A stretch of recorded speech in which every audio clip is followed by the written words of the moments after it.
जय हिंद दोस्तों। आज हम बात करेंगे जो 17 नवंबर 2024 को जो बात हुआ, यानी दिल्ली के जंतर मंतर पर मंजीत सिंह पटेल के अध्यक्षता में सबसे बड़ा महारैली, पेंशन जयघोष रैली किया गया, महारैली किया गया दोस्तों। और देखिए 18 नवंबर को फाइनेंस डिपार्टमेंट की तरफ से लेटर दे दिया गया और मंजीत सिंह पटेल एंड ग्रुप को बुला लिया गया। सोचिए, यानी कि फाइनेंस जो एक्सपेंडिचर विभाग है, फाइनेंस मिनिस्ट्री में एक्सपेंडिचर विभाग है, निर्मला सीतारमण के द्वारा ये मंजीत सिंह पटेल को बुलाया गया एंड उसके ग्रुप को बुलाया गया। सोचिए कितनी बड़ी बात है। जी हाँ दोस्तों, और उन्होंने दो मांग रखी थी जो आपको बता दिए कि जीपीएफ के तौर पर ब्याज सहित वापस हो, और दूसरा मांग था कि 50% गारंटीड पेंशन और 25 साल के जगह पर 20 साल किया जाए। जी हाँ दोस्तों, और इससे होगा क्या, इससे अर्धसैनिक बल भी इसमें शामिल हो जाएंगे। जी हाँ दोस्तों,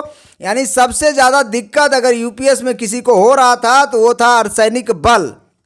इसके अलावा सरकारी कर्मचारी को तो दिक्कत हो ही रहा था। जी हाँ दोस्तों, तो इसीलिए मंजीत सिंह पटेल ने दो बातें रखी और सरकार उस पर विचार कर रही है, उस पर सोच रही है। जी हाँ दोस्तों, इसलिए मंजीत सिंह पटेल एंड ग्रुप को बुलाया गया था फाइनेंस मिनिस्टर में। जी हाँ दोस्तों, और उसका रसीद भी मंजीत सिंह पटेल ने शेयर किया है जो हम पिछला वीडियो में दिखाए हैं। जी हाँ दोस्तों, दूसरी बात ये बोलना था कि सरकार कभी भी बहुत जल्द 8 पे कमीशन पर फैसला लेने जा रही है। 8 पे कमीशन पर बहुत ज़्यादा सुरबुराहट हो चुका है पूरे देश में। जी हाँ दोस्तों, यानी कि अभी सही समय है, और सही समय इसलिए भी बोला जा रहा है क्योंकि 1 जनवरी 2026 से 8वां पे कमीशन लागू हो जाएगा और उसका डेट चालू हो जाएगा, क्योंकि 7th पे कमीशन का डेट ख़त्म होने वाला है, तो 1 साल ही बचा है। जी हाँ दोस्तों, और 1 साल ड्राफ्ट तैयार करने में लग जाएगा। आपको पता होगा इस बात के लिए, यानी कर्मचारियों के लिए बहुत बड़ी खुशखबरी कहें तो कोई दूर नहीं होगा। जी हाँ दोस्तों, यानी सबसे बड़ी खुशखबरी है कर्मचारियों के लिए 8 पे कमीशन आना। जी हाँ दोस्तों, और यूपीएस पर तो बवाल हो ही चुका है, और अभी देश भर में पूरे देश भर में ट्रेड यूनियन का चुनाव चल रहा है। जी हाँ दोस्तों, यानी चुनाव का जो डेट है वो है 4, 5, 6 दिसंबर।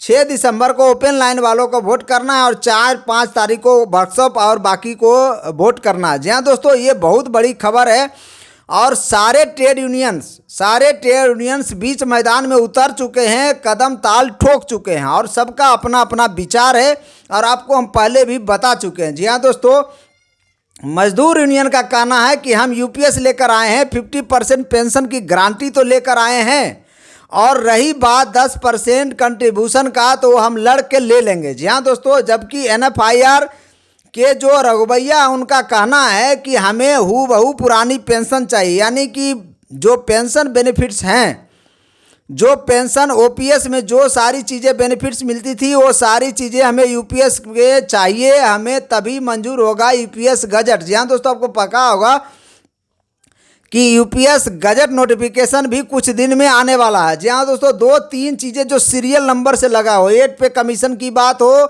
यूपीएस गजट की बात हो, और 3 महीने का एरियर पर भी सरकार को अब सोचना पड़ेगा, क्योंकि यूनियन जब जीत कर जाएगी तो सरकार के ऊपर दबाव बनाएगी। जी हाँ दोस्तों, क्योंकि 3 महीने का एरियर छोटा मोटा रकम नहीं होता, सरकारी कर्मचारी के लिए बहुत बड़ी रकम है। आपको पता होगा कि एनएफआईआर का जो नेता है एम रघुवैया, उन्होंने साफ बोला है कि ओपीएस का जो भी बेनिफिट्स है हम वो लेकर रहेंगे, और उसी के लिए ट्रेड यूनियन का भी जो है नारा है ट्रेड यूनियन में एनएफआईआर का, यानी एम्प्लॉय यूनियन का, कि हमें हूबहू पुरानी पेंशन चाहिए। जो ओपीएस की बात करेगा वही देश पर राज करेगा। No NPS, no UPS, only OPS. और ये उनके बैनर में भी लिखा हुआ है, सेम चीज़ें मजदूर यूनियन के बैनर में लिखा हुआ है कि हम यूपीएस लेकर आए हैं, 50% की गारंटी दे रहे हैं, और 10% की रही कसर उसको हम लड़के ले लेंगे। इसके अलावा ट्रैक मेंटेनर का भी अपना अपना एजेंडा है। इसके अलावा अभी नया यूनियन एक है पीआरकेपीएस, उसका भी एक ओपीएस वो भी मांग रहा है। जी हाँ दोस्तों, पीएसआरकेएस वो भी ओपीएस मांग रहा है, जबकि वो एफिलिएटेड है बीआरएमएस से, यानी भारतीय रेलवे मजदूर संघ से वो एफिलिएटेड है। जी हाँ दोस्तों, और लगभग सारे यूनियन का ओपीएस का सारा बेनिफिट्स के तरफ ज़्यादा झुकाव है, क्योंकि उसे वोट पाना है, चाहे तमाम यूनियन कोई भी यूनियन हो। जी हाँ दोस्तों, क्योंकि उसी पर वो लड़ रहा है। और बाकी सरकारी कर्मचारियों को जो भी मुद्दे हैं उस पर भी लड़ाई वो लड़ रहा है। आगे आने वाले क्या मुद्दे क्या मांग रखे जाएंगे उस पर भी लड़ाई लड़ा जा रहा है। जी हाँ दोस्तों, इसके अलावा जो बीसी शर्मा हैं, आपको पता होगा प्रेसिडेंट हैं वो NFIR के बीसी शर्मा, उनका कहना था कि सरकार जो है हम लोग के ऊपर बलजबरी थोपा है यूपीएस। जी हाँ दोस्तों, उन्होंने यूपीएस के लिए नहीं गए थे मीटिंग में, उनका कहना। जबकि आप देखे होंगे जो फोटो वायरल हुआ था उसमें बीसी शर्मा भी शामिल थे। इसके अलावा जो 15 जुलाई का जो मीटिंग हुआ था, जो इसमें सोमनाथन जी कमेटी में एक रिपोर्ट बना था, उसमें बोला गया था कि यूपीएस आ जाएगा और ये चीज़ें उसमें रहने वाली है। बीसी शर्मा ने उसे इनकार कर दिया था, ऐसा वो बता रहे हैं। जी हाँ दोस्तों, उनका कहना था कि सरकार चाहती थी क्वालिफाइंग सर्विस 35 साल हो, लेकिन हमने इनकार कर दिया, हमने 25 साल करवाया। लेकिन 25 साल भी सही नहीं है बीसी शर्मा सर, वो 20 साल होना चाहिए। इसके अलावा मिनिमम पेंशन 5,000 देने की बात कर रहे थे सरकार, लेकिन हमने उसे 10,000 करवाया। तो ये सब चीज़ें बीसी शर्मा बोल रहे हैं कि 15 जुलाई का जो बैठक हुआ था उसमें हमने करवाया था। और जो बैठक प्रधानमंत्री के साथ 24 अगस्त 2024 को हुआ, उसमें प्रधानमंत्री इतने बड़े आदमी थे तो पेंशन पर ज़्यादा बात ही नहीं हुआ, ये बात बोल रहे हैं बीसी शर्मा। अब ये बातें मजदूर यूनियन के जो अध्यक्ष है, JCM के अध्यक्ष हैं शिव गोपाल मिश्रा से भी पूछा जाएगा।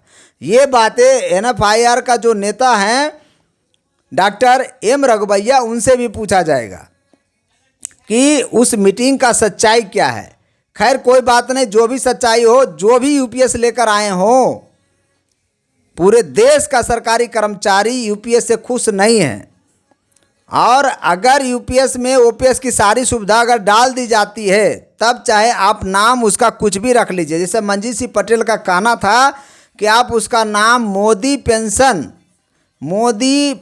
ही क्यों न रख लें, उससे हमको कोई फ़र्क नहीं पड़ता, लेकिन ओपीएस का सारा बेनिफिट्स अगर मिल जाता है तो हमें स्वीकार करने में कोई दिक्कत नहीं है, हम सभी को माला पहनाएंगे, उनका कहना है। तो मंजीत सिंह पटेल जो दिल्ली के जंतर मंतर से उन्होंने आह्वान किया पेंशन जय घोष महारैली में, उस पर सरकार की कड़ी नज़र थी और सरकार ने उसका इसीलिए सरकार ने मंजीत सिंह पटेल एंड ग्रुप को बुलाया फाइनेंस मिनिस्टर में, और एक्सपेंडिचर विभाग में मंजीत सिंह पटेल ने एक ज्ञापन सौंपा है। 2 मांग था जो आपको हम बता रहे हैं। जी हाँ दोस्तों, इस तरह से टोटल जो पेंशन पर जो बातें चल रही है मीडिया में, वो सारी बातें हम द रेड फैक्ट के माध्यम से आपको हम बताते हैं और बताते रहेंगे। मेरे चैनल को लाइक करिए, शेयर करिए, सब्सक्राइब करिए। आप अगर संबल हैं, आप अगर सक्षम हैं तो मेरे चैनल को ज्वाइन भी करिए, क्योंकि जो भी न्यूज़ होगा पेंशन से रिलेटेड सबसे पहले हम आपको तक पहुंचाएंगे। और आपको बता दें 8 पे कमीशन बहुत जल्द आने वाला है, और दूसरा यूपीएस का गजट नोटिफिकेशन भी बहुत जल्द लागू होने जा रहा है। और वो जगह जो गजट नोटिफिकेशन होगा, देखिएगा ओपीएस का मैक्सिमम बेनिफिट्स उसमें दिया जाएगा, लेकिन कुछ बेनिफिट्स अभी भी बाकी है। अभी क्या होता है, अभी जब कोई रिटायर होता है तो अपना पेंशन बेच देता है, कम्यूटेट करा देता है। आपको पता होगा 40% तक अपना पेंशन आप बेच सकते हो, वो सुविधा यूपीएस में अभी फ़िलहाल नहीं है, उसे भी डालना होगा।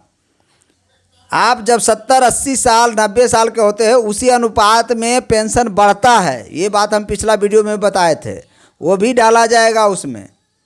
इसके अलावा भी ओपीएस के कई सारे जो बेनिफिट्स हैं वो सारे के सारे यूपीएस में गजट में आने का उम्मीद किया जा रहा है। ऐसा मंजीत सिंह पटेल ने इंडिकेशन दिए थे अपने भाषण में। तो सोचिए अगर सारा बेनिफिट्स मिल जाए, बीसी शर्मा का भी यही कहना था, NFIR का जो नेता M रघुवैया उनका भी यही कहना था कि अगर ओपीएस का सारा बेनिफिट्स मिल जाए यूपीएस में तो हमें स्वीकार करने में कोई दिक्कत नहीं है। बाकी आपका क्या कमेंट है, आपका क्या विचार है, आप कमेंट करके ज़रूर बताइएगा। जय हिंद।